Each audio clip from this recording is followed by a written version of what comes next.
वाह भाई वाह, तुमने तो बड़े पैसे जमा कर रखा है। अभी तो तुम्हें किसी का भी मोहताज नहीं होना पड़ेगा। अब से तुम्हारी जिंदगी महफूज है।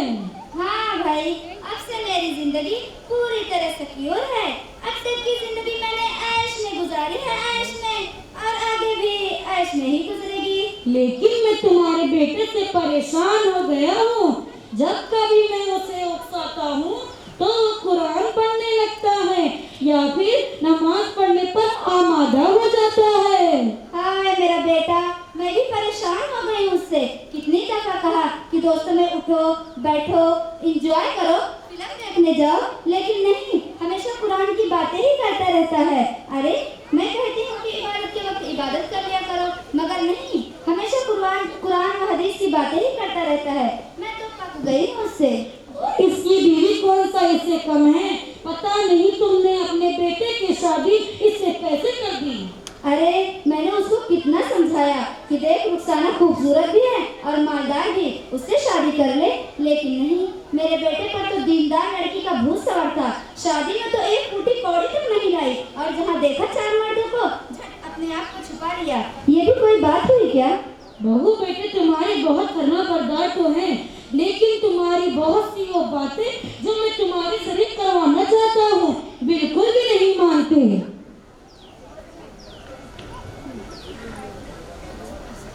अब बेटा दाखिल होता है अपनी माँ से मिलने के लिए।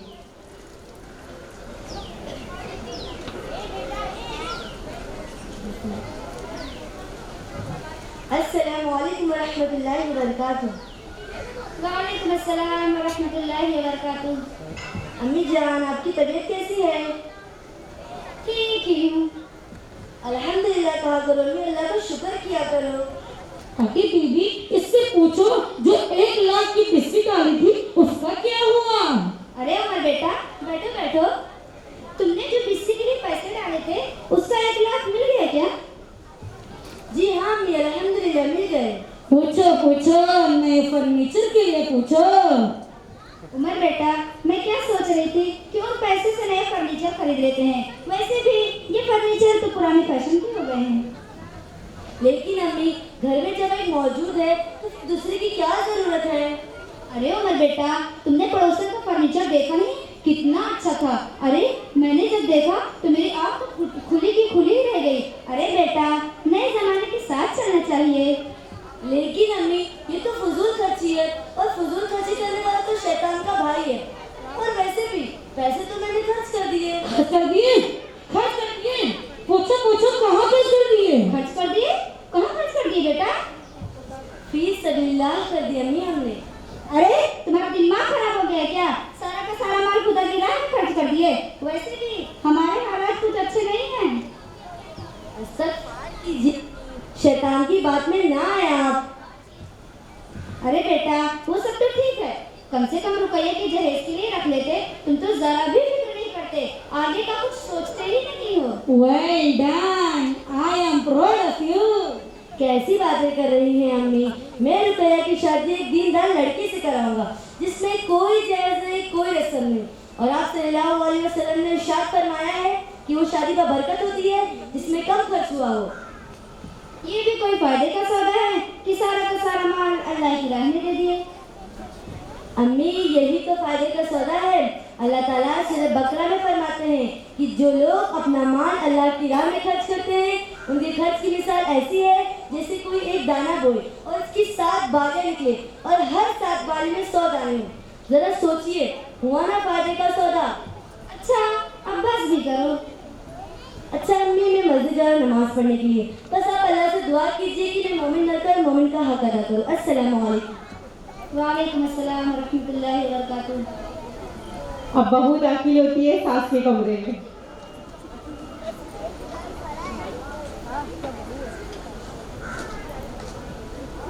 अस्सलाम वालेकुम अम्मी। अम्मी, क्या करेंगी आप? अगर कुछ फरमाइश है तो बता दूं। बेटा ना सही तो बहू से ही काम निकालो ना।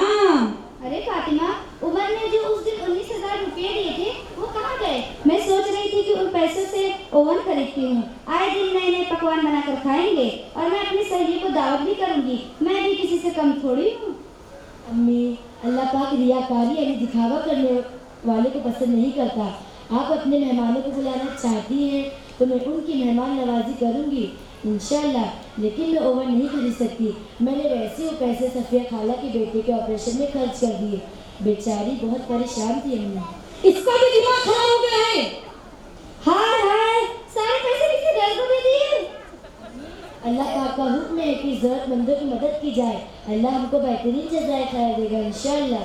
फातिमा से उसके जेवर के बारे में पूछो।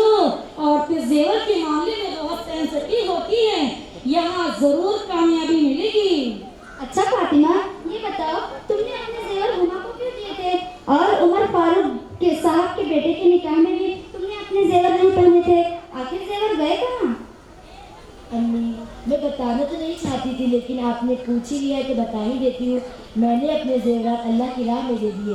ऐसे तंजीम को जिनके कारकुनान दिन रात खिदमत कुरान हम मुख्तलिफ तरीक़ों से खिदमत खर्च कर रहे हैं, और इसके लिए मुसलमानों की अमवाल की आज ज़रूरत है। यह हम सबकी जिम्मेदारी है अम्मी। इस घर में तो एक सिर्फ तुम्ही को छोड़कर बाकी सभी पागल है। जिस माल से लोग इतनी मोहब्बत करते हैं, वो माल इनकी नजर में कितना हकीर हो गया है। अरे होश में तो हो, जरा अकल से काम लिया करो। सारी औरतें जेवरात से लदी नजर आती हैं, अपनी जेवरों से कितना मोहब्बत करती हैं, कितना गिन गिन कर रखती हैं। तुम्हें अपने सोने के जेवर जरा भी अजीज नहीं। अम्मी, मुझे सबसे ज़्यादा अजीज मेरा अल्लाह है। अल्लाह की खातिर और उसके दीन के लिए हमें जान भी देना पड़े तो वो भी हम दे देंगे। ये सोने की जेवरात भला क्या ऐसे करते हैं? आप देख नहीं रही है कि आज खुलेआम अल्लाह की नाफरमानियाँ हो रही हैं। इंटरनेट की जाल में लोग फंसते ही जा रहे हैं। बुराइयाँ बेहयाइयों ने घर घर अपना डेरा बना लिया है। दज्जाली फितने ने मुँह खोल लिया है। अब ऐसी हालात में हम अपने दीन की फिक्र ना करें तो क्या फ़ायदा है हमारे मुस्लिम होने का? आज हमारे दीन को हमारी कुर्बानियों की अशद ज़रूरत है। जब आप सल्लल्लाहु अलैहि वसल्लम ने सदक़ात देने की ताकीद की तो अज़वाज मुतहरात सहाबियात ने अपने तमाम ज़ेवरात अल्लाह की राह में दे दिए। आप बताइए कि जिस तरह अल्लाह पाक उनसे राज़ी है, क्या हमसे भी राज़ी है? हम या बीवी तो बस रज़ाए इलाही की चाह रखते हैं और अपने हैसियत के मुताबिक सदक़ात देने की कोशिश करते हैं। तुम दोनों मियाँ बीवी का तो दिमाग ही खराब हो गया है। जो दिल में आए करो, सारा का सारा घर ही लुटा दो। अच्छा अम्मी, मैं खाना बनाना चाहती हूँ। चलो चलो, ऐसे लोगों को तो मैं सख्त नापसंद करता हूँ। जब बड़ों पर जोर ना चले तो बच्चों से ही काम निकाल लेना चाहिए। अब पोता दाखिल होता है। अस्सलामुअलैकुम ग्रैंड मदर। क्या बात है दादी, आप इतनी सैड क्यों बैठी हो? छोड़ो, जाने दो। कोई मेरी बात माने या ना माने, लेकिन तुम मेरी बात जरूर मानोगे। हाँ दादी, मैं आपका प्यारा सा पोता हूँ, मैं आपकी बात जरूर मानूंगा। अरे बीवी देखो, पड़ोस से पकवान की खुशबू आ रही है। जरा टोल लगाओ, अपने पोते को भेजो। मेरे बिलाल बच्चा, जा जा देख तो पड़ोस में इतने लोग इकट्ठा क्यों हुए हैं। और हाँ, जरा कान लगाकर सुनना, फिर आकर मुझे बताना। I can't. सॉरी दादी, ये बात अल्लाह ताला को हरगिज नहीं पसंद कि किसी की तजस्सुस में लगा जाए। सूरह हुजरात में अल्लाह ताला फरमाता है, वला तजस्ससु, तुम किसी की तजस्सुस में ना लगो, यानी उन लोगों का राज ना खोलो और अल्लाह ताला को नाराज ना करो। अरे बीवी, कुछ अपने पोते की भी खबर ले लो। ये भी तुम्हारे बहू बेटे की तरह बोल रहा है। लो भाई, तुम भी शुरू हो गए अपने अम्मी अब्बू की तरह। तुम्हें कैसे पता कि दूसरे को टोल लेने में अल्लाह ताला नाराज होता है? ये सब तुम्हारे अम्मी अब्बू की सिखाई हुई बातें ही है ना? नहीं दादी, बिल्कुल नहीं, बल्कि मैंने ये बात खुद कुरान पाक में पढ़ी है। अरे क्या खा कुरान में पढ़ा है? मैंने भी तो कुरान पढ़ा है, 50 सालों से पढ़ रही हूँ। मैंने तो कभी नहीं पढ़ा। दादी, आपने कुरान पाक समझ कर पढ़ना था ना। और नहीं तो क्या, ये लोग खुद को बड़ा नहीं जानते हैं। असल में तो तुम देखो, ये लोग सनकी है, सनकी। बेटा बिलाल, समझकर क्या होता है? इसकी बात मत सुनो, ये तुम्हें गुमराह कर देगा। अरबी जुबान आपको आती नहीं, तर्जुमा आपने कभी नहीं पढ़ा। दादी, ये कोई ऐसी वैसी किताब नहीं है, बल्कि ये अल्लाह पाक का कलाम है, कलाम। It's good for you. ये हमारी रहनुमाई के लिए है, लेकिन हम इसे समझते ही नहीं तो कहाँ से रहनुमाई हासिल होगी। जब इतने छोटे से बच्चे ने इसको पढ़ा तो इसकी समझ में आ गया, तो मुझे क्यों नहीं आ सकता। जरा एक बार पढ़कर तो देखो। आऊज़ु बिल्लाहि मिनश शैतानिर रजीम।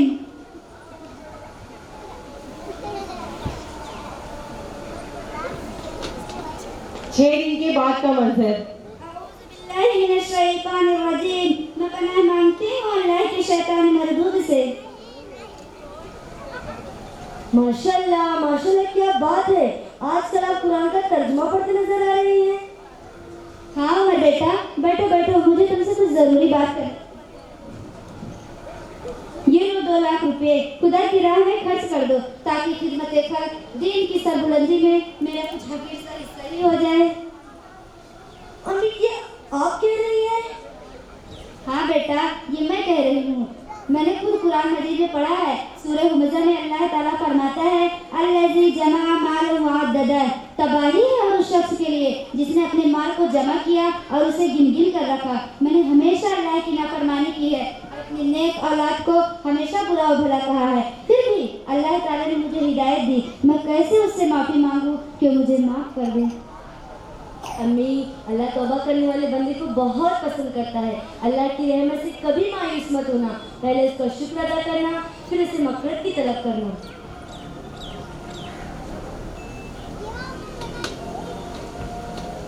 हाज़िरीन जलसा, मैं आप सबसे सवाल करना